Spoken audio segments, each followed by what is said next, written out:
prosseguimento ao nosso estudo de Tessalonicenses. Já vimos a primeira, estamos no segundo capítulo dessa segunda carta, ou segunda epístola, se você preferir. Então, se você estiver com a sua Bíblia, seja no telefone ou seja física, abra ela por gentileza em segunda carta aos Tessalonicenses, capítulo 2.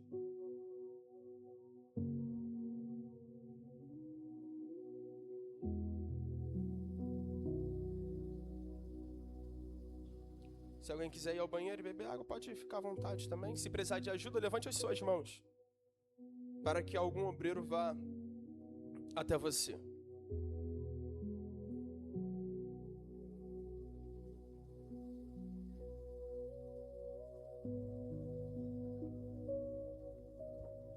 Segunda Tessalonicenses, capítulo 2. Se você não tiver com a sua Bíblia, é só você nos acompanhar no telão também. Vamos pedir discernimento, orientação ao nosso Deus. Se você já achou, põe a mão sobre a palavra, curva a sua cabeça. E se você souber cantar conosco, cante essa canção, faça dela a sua oração. Mas tua glória me atraiu, tua presença me atraiu. Tentei me esconder, com medo de não viver. Mas tua glória me atraiu, tua presença me atraiu. É que a sarça pegou fogo e não se consumiu, e a voz que saiu dela um dia me atraiu, e o meu coração queimou até que descobriu que um dia com tua glória vale mais que 1000. É que a sarça pegou fogo e não se consumiu, e a voz que saiu dela um dia me atraiu, e o meu coração queimou até que descobriu que um dia com tua glória, um dia com tua glória vale mais que 1000.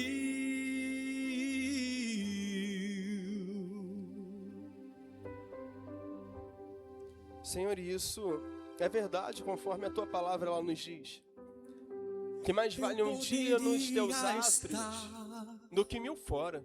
Em qualquer outro mais vale lugar, um dia em tua presença do que uma vida inteira sem te conhecer. Tua presença, ó Deus, que aqueles que um dia já te conheceram, Senhor, que eles possam te ver nessa noite, te sentir. Aquele que nunca conheceu, que possa ter uma experiência real e verdadeira com o Senhor. É que a sarça pegou, que a tua palavra ela fale profundamente a cada coração e pessoa que aqui se encontra. Ó Deus, nós não queremos ser apenas ouvintes, mas queremos praticar também a tua palavra. É que a sarça pegou fogo e não se consumiu, e a voz que saiu dela um dia me atraiu, e o meu coração queimou até que descobriu que um dia com tua glória, um dia com tua glória vale mais que 1000. Vale mais que 1000. Eu tenho certeza, Senhor, que se hoje for a primeira experiência que essa pessoa tiver com o Senhor, valeu mais do que todos os outros dias a qual ela já teve de vida. Ó Deus, use os meus lábios, use a minha boca para que a tua palavra possa ser ministrada. Ó Deus, que eu seja instrumento em tuas mãos. Que tudo quanto for falado aqui venha despertar, venha nos levar para mais perto de ti. Tudo quanto for falado nessa noite, possamos guardar no nosso coração. E que da tua palavra, ó Deus, jamais venhamos nos esquecer. E que jamais venhamos nos apartar. Se hoje estamos aqui é porque o Senhor já havia preparado esta noite. Então fala, Deus, pois queremos te ouvir. É que a sarça pegou fogo e não se consumiu, e a voz que saiu dela um dia me atraiu, e o meu coração queimou até que descobriu que um dia com tua glória vale mais que 1000. É que a sarça pegou fogo e não se consumiu, e a voz que saiu dela um dia me atraiu, e o meu coração queimou até que descobriu que um dia com tua glória, um dia com tua glória vale mais que 1000. Ó Deus, desde já te agradecemos pela oportunidade que o Senhor nos deu, está nos dando de ouvir a tua palavra. Lâmpada para os meus pés e luz para os meus caminhos é a tua palavra. Então venha nos iluminar, nos mostrar a direção a qual devemos andar, Senhor. Assim nós te pedimos no nome de Jesus. Amém. E graças a Deus. Essa segunda carta que Paulo envia à cidade de Tessalônica, ou à igreja de Tessalonicenses, Paulo ele vai repetir alguns temas abordados aqui. Alguns temas que nós já vimos na primeira. Pastor, e o porquê que o Senhor vai trazer? Se o nosso último estudo, que foi 1 Tessalonicenses, nós já vimos. Exatamente porque nós temos uma memória muito curta. Nos esquecemos muito rápido. Principalmente no nosso país, as coisas são esquecidas com uma rapidez. Isso em todos os âmbitos. Vou te dar só um exemplo. Hoje, o atual prefeito do Rio de Janeiro, há um tempo atrás, teve que fugir para fora do país para não ser preso. Só um exemplo. Então, principalmente em política e também na palavra de Deus, nós esquecemos muito rápido. Sabemos que temos que perdoar e não perdoamos. Sabemos que temos que amar e não amamos. E parece que isso tem que ficar sendo relembrado com uma certa frequência, com uma certa constância. E Paulo ele vai fazer questão de relembrar disso. Hoje nós iremos estar falando sobre a volta de Jesus. Acredito que todo mundo aqui já ouviu a respeito da volta de Jesus. Jesus está voltando, Jesus vai voltar. Desde os nossos avós.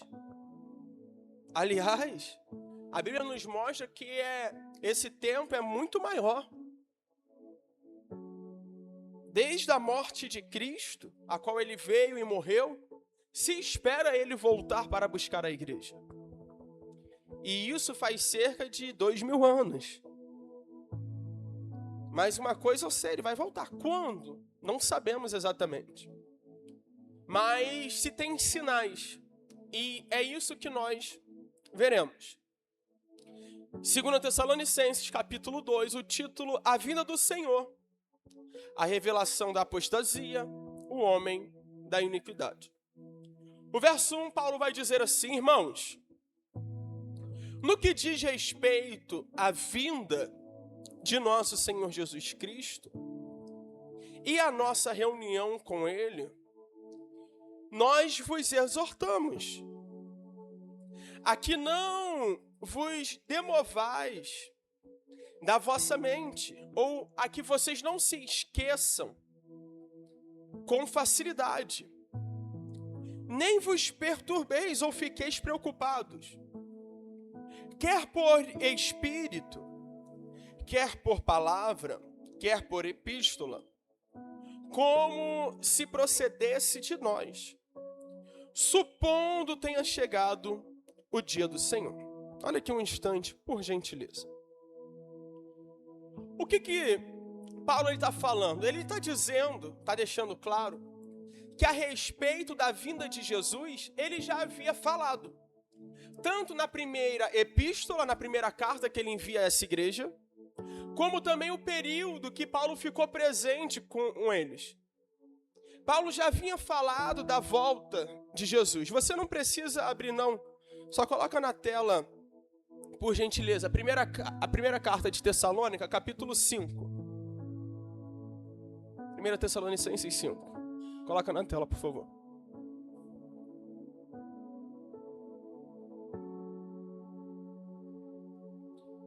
Vai dizer assim, aqui essa é a primeira carta e Paulo já havia alertado sobre a vinda de Jesus.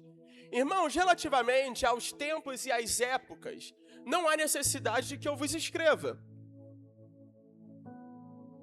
Pois vós mesmos estáis inteirados com precisão de que o dia do Senhor vem como ladrão de noite.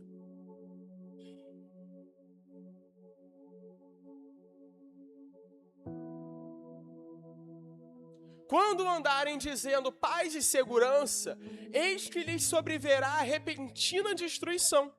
Como vêm as dores de parto, aqui estar para dar à luz, e de nenhum modo escaparão. Você está notando? Está prestando atenção que Paulo ele vem dizendo alguns sinais? Quando começarem a dizer que tem paz e segurança, eis que lhes sobrevirá a repentina destruição. Versículo 4. Mas vós, irmãos, não estáis em trevas, para que esse dia, como ladrão, vos apanhe de surpresa. Paulo está dizendo, olha, vocês estão atentos, vocês não vivem nas trevas. Então, quando o dia do Senhor chegar, vocês vão estar preparados. Vocês não vão ser pegos desprevenidos. E é por isso que todos os dias nós devemos viver como se Cristo fosse voltar hoje. Porque nós não sabemos. Já imaginou se você vive a sua vida sem comunhão com Deus e Cristo retorna? Não tem salvação. E isso é muito sério para a nossa vida. Porque não é só apenas quem está lá fora que não terá salvação, não. Mas pessoas que estão dentro da igreja, que não estão levando a vida com Deus a sério, esses também não terão como ser salvos. Aqueles que não colocam Cristo como prioridade, que não vivem uma vida segundo a Cristo, não terão salvação. Estão dentro da igreja, mas vivem dispersos, mais preocupados com o presente momento, do que propriamente dito com a vinda do Senhor Jesus. Versículo 5. Porquanto vós todos, no caso a igreja, nós também, sois filhos da luz e filhos do dia. Nós não somos da noite nem das trevas. 6. Assim, pois, não durmamos como os demais. Pelo contrário, vigiemos e sejamos sóbrios. Você vê que Paulo ele orientou na primeira carta para que a igreja não durma. Esse termo dormir quer dizer estar distraído com o século presente. É estar distraído com as coisas mundanas. É isso que Paulo está dizendo. Olha, não fiquem distraídos. Seja sóbrio. Pastor, o que é ser sóbrio? É ver as coisas com clareza. É saber muito bem aquilo que nós queremos. É ter a consciência da atitude que nós tomamos. Isso é sóbrio. Nós podemos trazer o exemplo de pessoas embriagadas. A pessoa embriagada, ela perde o reflexo, ela perde o tempo de reação, ela fica mais lenta, se esquece de muitas coisas, diferente de uma pessoa sóbria. E é isso que Paulo, ele está vindo dizendo. Vamos voltar para a segunda carta novamente. Paulo já havia alertado essa igreja. E ele está vendo a necessidade de alertar mais uma vez. Ele está vendo a necessidade de abrir os olhos daqueles irmãos. E no versículo, coloca o verso 2. Tem uma coisa que Paulo vai dizer que me chama a atenção. Paulo ele vai dizer, aqui não vos demovais da vossa mente, ou que vocês não esqueçam com tanta facilidade, nem vos perturbeis ou fiqueis preocupados. Aí ele vai dizer assim, quer por espírito, quer por palavra, quer por epístola, que seria carta, como se procedesse de nós, supondo tenha chegado o dia do Senhor. O que estava acontecendo? Nós podemos ver que heresias ou falsos profetas já existiam naquele período. É bem provável que tinha pessoas falando que o dia do Senhor já havia chego para aquela igreja. Se não tivesse acontecido isso, não teria por que Paulo ter escrito essas palavras. Então ele está dizendo para que não é para aceitar essas palavras. Primeiro ponto, quer por espírito. Se você reparar, o espírito está em minúsculo na sua Bíblia. Isso não é o Espírito de Deus. Geralmente, quando se diz ou se trata o Espírito de Deus, nós veremos com a letra maiúscula. Ou todo em maiúsculo. Então, nós podemos perceber que Espírito não é o de Deus. E nós sabemos que até Satanás, ele se faz de espírito de luz. Aliás, ele é o enganador.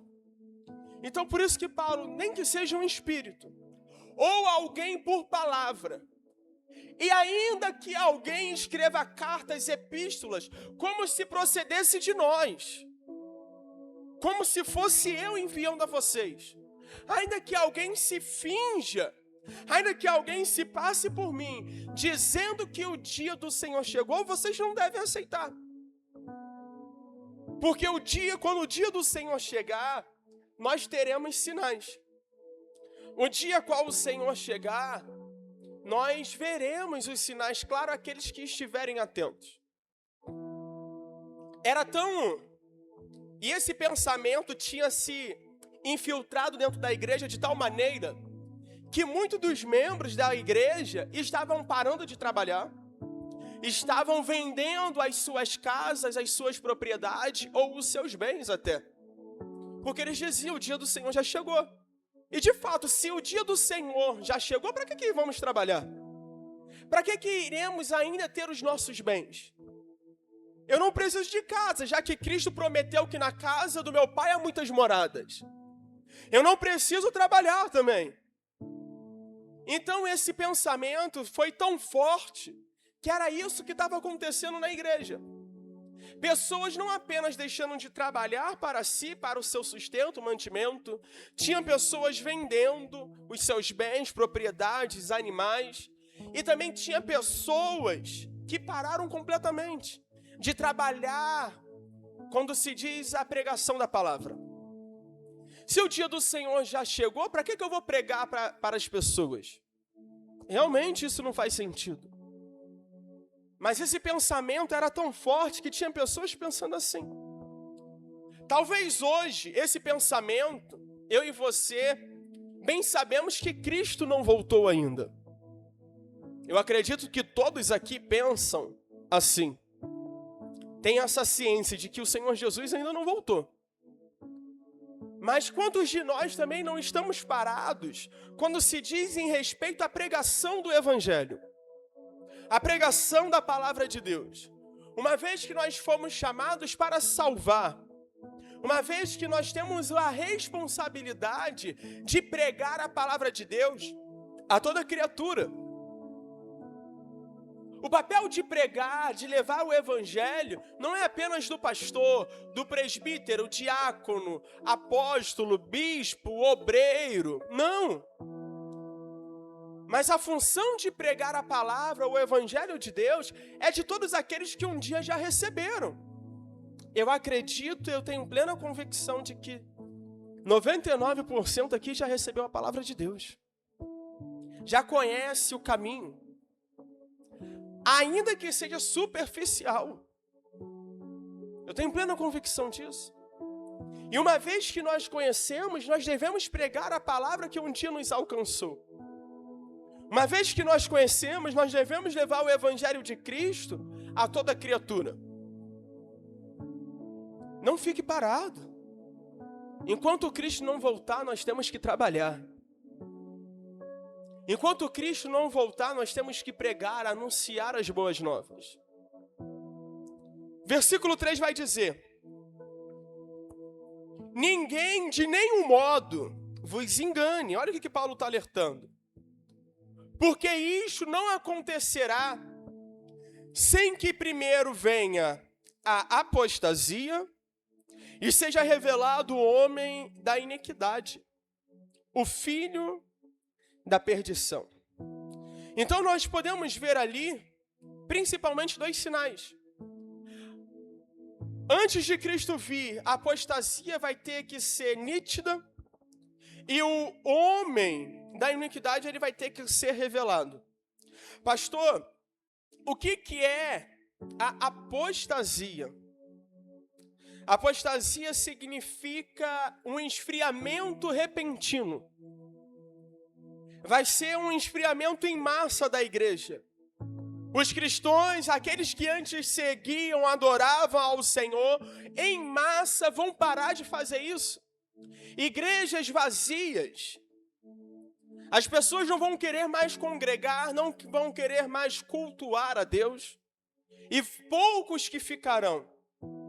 O significado da apostasia é exatamente isso. É isso que significa a apostasia. Paulo vai dizer, olha, que de nenhum modo ninguém venha enganar vocês. E Paulo aqui ele está revelando os sinais, apostasia.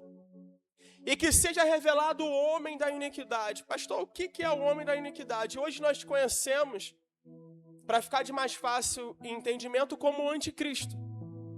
Antes que a apostasia aconteça e antes que o anticristo se revela.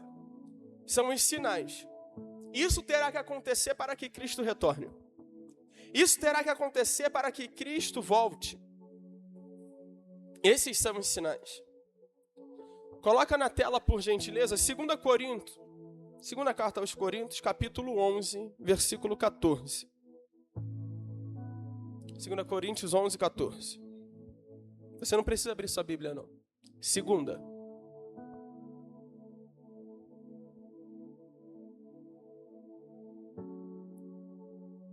Coríntios, isso. Olha o que ali vai dizer. Por que Paulo está dizendo que nós não podemos ser enganados? A carta aos Coríntios ele vai dizer, e não é de admirar, porque o próprio Satanás se transforma em anjo de luz. Você reparou o que nós lemos no versículo anterior, lá no verso 2, que vai dizer que nenhum espírito pode nos enganar? Exatamente por causa disso daqui, ó. E não fique admirado se isso acontecer, não. Não fique surpreso, porque até o próprio Satanás se transforma em anjo de luz. E eu vou ser muito sincero, quando isso acontecer, muitos e muitos cristãos serão enganados. Vamos voltar para 2 Tessalonicenses novamente. Verso 3.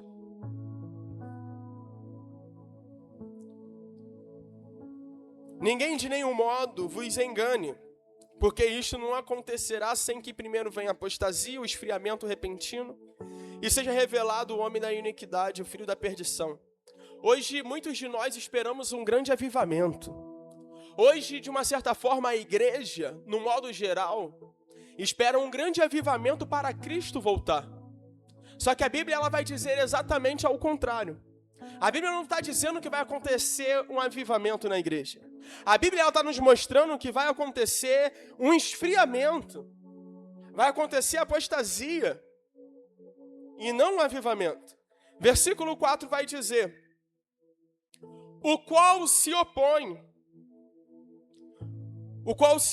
e se levanta contra tudo que se chama Deus, ou é objeto de culto, a ponto de assentar-se no santuário de Deus, ostentando-se como se fosse o próprio Deus. Você notou o que o homem da perdição ou como nós conhecemos, o anticristo irá fazer, se passando do próprio Deus, assentando-se no santuário de Deus. E é por isso que hoje muitas pessoas esperam a construção do terceiro templo.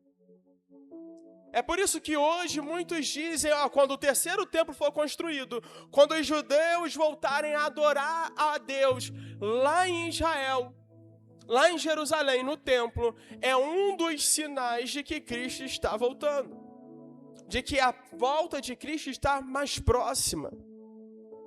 Nós sabemos que os 2 templos já foram destruídos. 2 já foram, então falta o terceiro. Então, quando se fala santuário, está se revelando a esse templo. O local que era de adoração a Deus, próprio Satanás que vai desfrutar, ostentando-se como se fosse o próprio Deus. Ou como nós lemos em Corinto, se fingindo ou se passando como se fosse o próprio Deus. Tem uma coisa que me chama a atenção, que aqui Paulo está revelando os sinais, mas Cristo também havia revelado os sinais, e nós muitas vezes não prestamos atenção. Eu vou ler uma parte, e eu gostaria que você abrisse, deixa aí marcado, como é um pouquinho longo essa parte que eu vou ler, Cristo também ele vai revelar os sinais. Então, se você tiver, abra em Mateus, capítulo 24. Mateus é o primeiro livro do Novo Testamento. Mateus 24. Vamos ver que lá Cristo também já havia nos mostrado isso.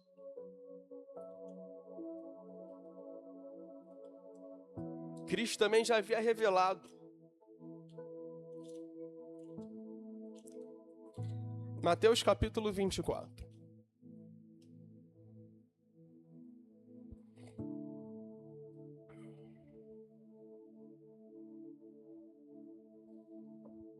Todos acharam?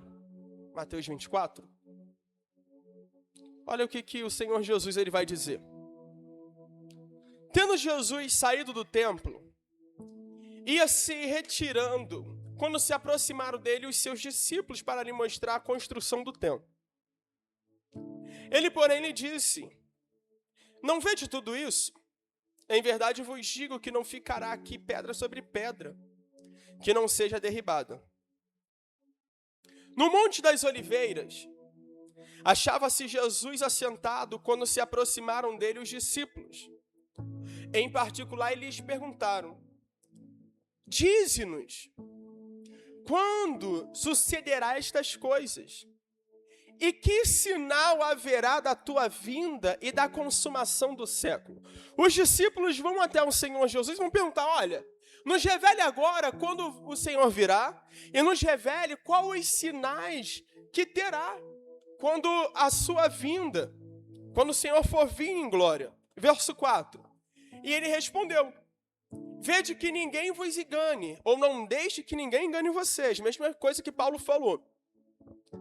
Porque virão muitos em meu nome dizendo: eu sou o Cristo, e enganarão a muitos. Você lembra o que o homem, ou o falso profeta, como você preferir, ou o anticristo, você lembra o que ele iria fazer? Se assentar no santuário de Deus, usurpando-se ser igual a Deus. E aqui Cristo está dizendo algo que me chama a atenção. Cristo ele vai dizer que muitos virão em meu nome, dizendo: eu sou o Cristo, e enganarão a muitos. Isso daqui o Senhor Jesus não está dizendo para aqueles que estão fora não, mas principalmente para aqueles que estão dentro. É muitos daqueles que estão dentro, que dizem conhecer a palavra, que serão enganados. Os que estão lá fora, de uma certa forma, já estão perdidos. Aqueles que não seguem a Cristo. Então não tem o porquê eles serem enganados.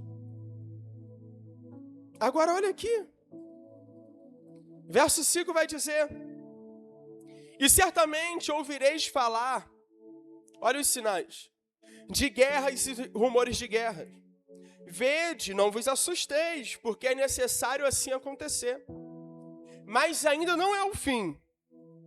Porquanto se levantará nação contra nação, reino contra reino, e haverá fomes e terremotos em vários lugares. Porém, tudo isso é o princípio das dores. Ou seja, isso é o início. Então sereis atribulados e vos matarão. Sereis odiados de todas as nações por causa do meu nome. Nesse tempo, muitos hão de se escandalizar, trair e odiar uns aos outros. Levantar-se-ão muitos falsos profetas e, mais uma vez, enganarão a muitos. E por se multiplicar a iniquidade, o amor se esfriará de quase todos. Aquele, porém, que perseverar, ou que não for enganado, também nós podemos nos lembrar disso, perseverar até o fim, este será salvo. Ou aquele que não abrir mão da vida com Deus. Você viu tudo que a igreja ela vai passar? Existe hoje dentro da teologia divergências entre pré-tribulacionista e pós. O que é isso? Uns acreditam que Jesus vai voltar e vai arrebatar a igreja antes da tribulação. Outros acreditam que Cristo vai permitir que a igreja passe pela tribulação e depois arrebate a igreja. Eu acredito no que aqui a Bíblia está dizendo, no que o Senhor disse. Nós até então veremos isso. Então eu acredito que nós iremos passar pela tribulação. Pastor, eu discordo, eu também te respeito. Ninguém precisa concordar 100%. Mas segundo o que as palavras de Jesus estão dizendo aqui, nós iremos passar por isso, nós iremos ver os sinais, a revelação do anticristo, nós passaremos pela tribulação. Versículo 14. E será pregado este evangelho do reino por todo o mundo, para testemunha a todas as nações. E então virá o fim. Verso 15. Quando, pois, virdes o abominável da desolação, de que falou o profeta Daniel no lugar santo, quem lê entenda. Então os que estiverem na Judéia fugirão para os montes. Quem estiver sobre o eirado não descerá a tirar de casa alguma coisa. E quem estiver no campo não volte atrás para buscar a sua capa. Ai das que estiverem grávidas e das que amamentarem naqueles dias. Orai, para que a vossa fuga não se dê no inverno nem no sábado, porque neste tempo haverá grande tribulação, como desde o princípio do mundo até agora não tem havido e nem haverá jamais. Não tivessem aqueles dias sido abreviados, ninguém seria salvo, mas por causa dos escolhidos, tais dias serão abreviados. Isso daqui me traz um grande temor, porque o Senhor está dizendo, se esses dias não forem abreviados, ou se a volta do nosso Senhor também não fosse, de uma certa forma, adiantada durante essa tribulação a qual muitos passarão, ninguém seria salvo. Nem a pessoa que se diz será mais santa, que tem mais intimidade, nem ela seria salva. Nem eu como pastor. Mas por causa do amor, esses dias foram abreviados. E por isso que alguns desses serão salvos. Verso 23. Então se alguém vos disser, eis aqui o Cristo, ou ei-lo ali, não acrediteis, porque surgirão falsos cristos e falsos profetas, operando grandes sinais e prodígios, para enganar, se possível, os próprios eleitos. A palavra eleito quer dizer, talvez, escolhidos. Se possível, enganando até esses. Vai continuar. Vede que vos tenha predito, ou que eu tenho anunciado. Portanto, se vos disserem, eis que está no deserto, não saiais. Ou eis-lo no interior da casa, não acrediteis. Porque assim como o relâmpago sai do Oriente e se mostra até no Ocidente, assim há de ser a vinda do Filho do Homem. Olha aqui um instante, por gentileza, e podemos voltar lá para Tessalônica. Você vê que Cristo, ele também vem revelando todos os sinais, tudo o que há de acontecer antes da volta dele. Essas coisas não tinham acontecido, mas aquela igreja já estava pensando, ou alguns naquela igreja, já estava pensando que Cristo tinha voltado, quando na verdade não. Olhem os sinais, observem, analisem. Coloca na tela, por favor, Apocalipse 19, verso 20. Apocalipse 19, 20. Olha ali mais alguns sinais. Mas a besta foi aprisionada e com ele o falso profeta, ou o homem da iniquidade, que com os sinais feitos diante dela, seduziu aqueles que receberam a marca da besta e eram os adoradores da sua imagem. Os dois foram lançados vivos dentro do lago de fogo que arde com enxofre. Você reparou que muitos foram seduzidos e acabaram se tornando adoradores de Satanás? Daquele que, como nós vimos aqui em Tessalonicenses, vai se assentar no santuário de Deus, se passando por Deus. Então, olha a importância de cada um de nós conhecermos a Escritura. Olha a importância de cada um de nós conhecermos a palavra. Pode voltar para Tessalonicenses, por favor, verso 4. Olha a importância de estarmos atentos. Acabamos de ler, a ponto de se assentar-se no santuário de Deus, ostentando-se como se fosse o próprio Deus. E eu posso dizer que muitos de nós iremos adorar. Pastor, que isso, pastor? Está repreendido. Não sou eu que estou falando isso não, é a própria palavra. Se nós não conhecermos a verdade, nós seremos enganados. Se nós não conhecermos a palavra, eu e você vamos ser enganados. Se eu e você não aprendermos a observar os sinais, iremos nos perder. Pelejamos uma vida toda para talvez sermos enganados quando o anticristo vier se revelar. O homem da iniquidade. Já pensou nisso? A vida de renúncia que eu e você tivemos para adorar ao nosso Deus e ser enganado no final. Já parou para pensar nisso?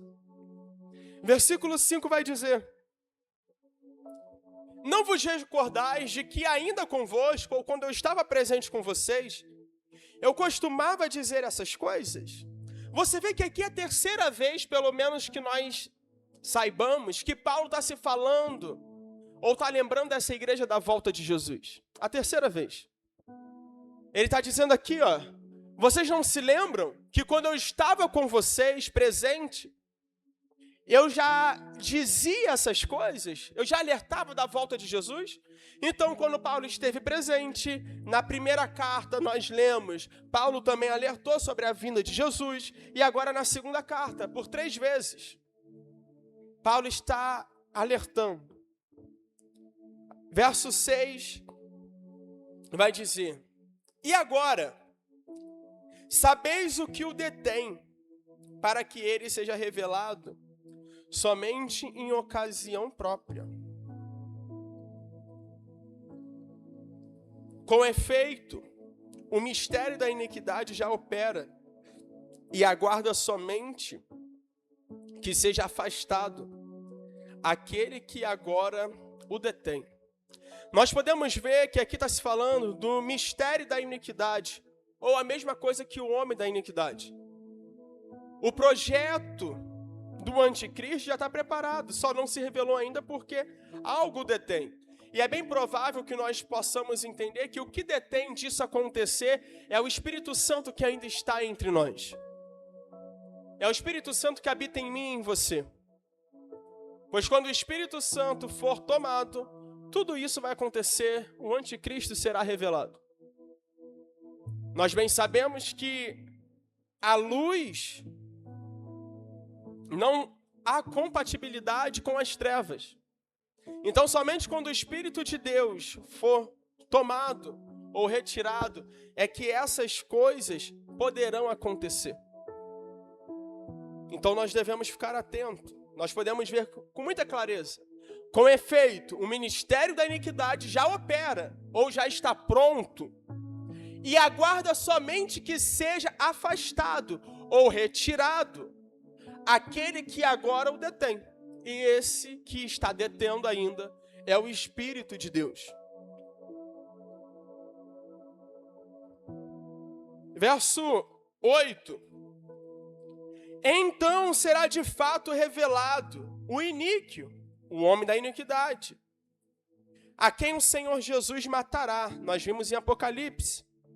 Com o sopro da sua boca, e o destruirá pela manifestação da sua vinda.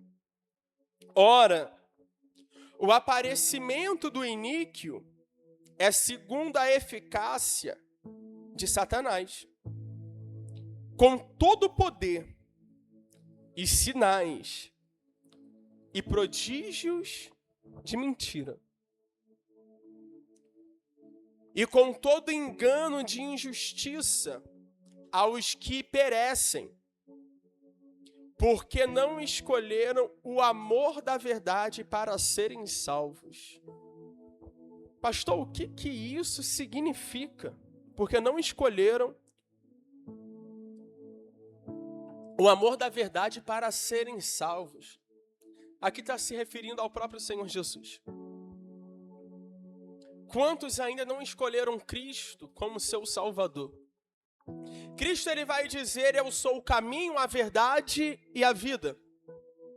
E uma coisa eu posso te revelar agora: só não será enganado aqueles que de fato conheceram a verdade. A Bíblia vai dizer: conhecereis a verdade e a verdade vos libertará. E essa verdade é Cristo.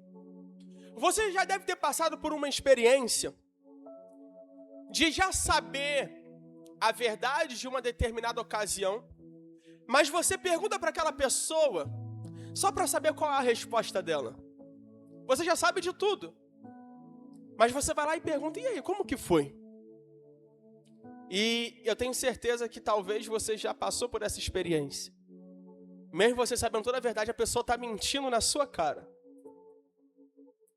Sabe por que você não foi enganado? Sabe por que você não acreditou nas palavras daquela pessoa? Porque você já sabia a verdade. Se você não soubesse, você iria acreditar nas palavras dela e seria enganado. Assim também, se nós não conhecermos a Cristo de fato e de verdade, nós acabaremos sendo enganados também por Satanás. A vida com Deus, ela não é brincadeira, não. Se não conhecermos a palavra, isso que você está segurando aí nas suas mãos, a Bíblia, que é a palavra da verdade, eu e você seremos enganados. E com todo engano de injustiça aos que perecem, porque não acolheram o amor da verdade para serem salvos. Você viu que quando nós escolhemos o amor da verdade e sabemos que esse é Cristo, nós temos salvação. Automaticamente, se eu não escolhi Cristo, eu não aceitei Cristo em minha vida ainda, eu não sou salvo. Coloca na versão da linguagem de hoje, esse mesmo versículo, por favor. Na linguagem atual. Vai ficar um pouco mais profundo. Olha o que está dizendo ali. E enganará com todo tipo de maldade os que vão ser destruídos. Eles vão ser destruídos porque não aceitaram e nem amaram a verdade que os poderia salvar. Olha como que agora fica um pouco mais profundo do que nós lemos anteriormente. Que aqueles que não escolheram a Cristo não têm outro caminho a não ser a destruição. Aqueles que não escolheram Cristo, que é o caminho, a verdade e a vida, que não o amaram, não tem outro caminho a não ser a destruição. Então olha como que a coisa, ela é mais profunda, é mais séria. E eu posso dizer que tem pessoas que estão dentro de muitos ministérios, que congregam, que pregam, cantam, louvam, adoram, servem a Deus de alguma maneira, podemos dizer assim, mas que ainda não amam, que não aceitaram. Pastor, como que isso pode? Porque ainda tem amado mais o pecado do que a Cristo. Não abriram mão da velha vida, do velho eu. Não estão dispostos a seguir a Cristo. Porque no mesmo dia que louvam e adoram, lá fora pratica pecado. Não se arrependeram de fato e de verdade. Passam alguns instantes aqui com o Senhor. E lá fora trai a Cristo com os prazeres do mundo. E prazeres do mundo pode ser mentira, mágoa, ódio, rancor. Não apenas práticas, de uma certa forma, de prostituição, não.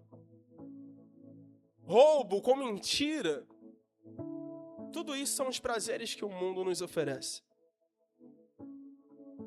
Pode voltar para a linguagem atual, por favor. Verso 11 e 12 para a gente concluir. E por esse motivo, pois que Deus lhes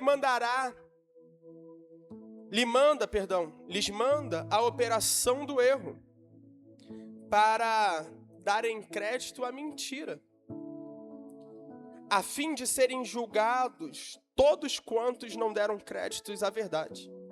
Antes, pelo contrário, deleitaram-se com a injustiça. Você vê que no verso, bota o verso 11, por favor. Agora é Deus que manda ou Deus que permite. Deus lhes manda a operação do erro para darem crédito à mentira. Agora Deus vai permitir e vai até ordenar para que aqueles que antes não receberam sejam enganados pela mentira. Pastor, como que pode isso? Eu vou, de uma certa forma, tentar explicar para vocês. Antes, Cristo foi rejeitado por eles. Agora eles estão sendo rejeitados por Cristo, já não tem mais salvação. A oportunidade que nós temos é em vida. A oportunidade que nós temos é agora. Os obreiros, por favor, preparem a Santa Ceia, por gentileza. A oportunidade que eu e você temos é o hoje. Eu não sei se amanhã eu vou ter mais tempo. Eu não sei se amanhã eu ainda estarei aqui. Assim também como você não sabe. Nós fazemos planos, projetos. Tem pessoas que fazem planos para entregar a vida para Deus. Quando eu tiver determinada idade, eu me entrego a Deus. Eu começo a seguir a Cristo. A questão é: será que vai dar tempo? A minha esposa se foi com 22 anos.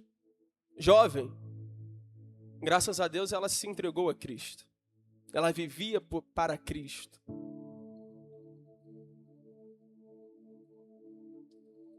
Será que nós teremos mais tempo? Será que nós teremos mais outra chance, mais outra oportunidade? Entenda uma coisa, eu não quero te chamar para a igreja, não. Eu não quero te chamar para um sistema religioso. Mas hoje Cristo está te chamando para uma vida com Ele. Uma vida segundo a vontade dEle. Não quer dizer que você e eu seremos perfeitos, porque eu também não sou. Eu sou cheio de imperfeições. Vocês não têm noção. Mas a minha vida é para viver para Cristo. A vida que eu tenho é para viver para o meu Senhor. E hoje a Santa Ceia está aí para você também. Você que ainda diz que é imperfeito, mas que deseja viver com Cristo. A Santa Ceia é para você. Pastor, o que a Santa Ceia representa? Simboliza o corpo, o pão e o sangue de Cristo, representado pelo suco de uva. Cristo, ele entregou o corpo no nosso lugar. O sangue foi o preço que o Senhor Jesus pagou para nos libertar de uma vida de pecado. O sangue derramado, representado pelo suco, representa exatamente o preço que Cristo nos comprou. Que Cristo não nos fez. Deus, ele não nos fez para que sejamos condenados. Pelo contrário. Deus, ele nos criou para uma vida eterna com Ele. para uma vida constante com Ele. E por isso que Ele envia Jesus para morrer no nosso lugar. Antes de Cristo, eu e você estávamos de fato condenados à destruição, à morte, como nós vimos. Mas através da morte do Senhor Jesus, hoje eu e você podemos ter uma vida eterna com Deus. Tanto em vida, como ainda em morte. Porque a morte, ela não é o fim. Pelo contrário, a morte, ela também vai ser o começo de uma vida eternamente com o nosso Senhor Jesus. Pastor, então para quem é a Santa Ceia? Eu, como pastor, eu não tenho poder de limitar ou dizer quem pode ou quem não pode. Kaique, apaga as luzes, por favor.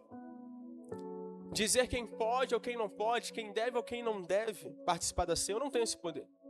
O que a Bíblia diz? Examine-se, pois, o homem a si mesmo. E eu posso te orientar.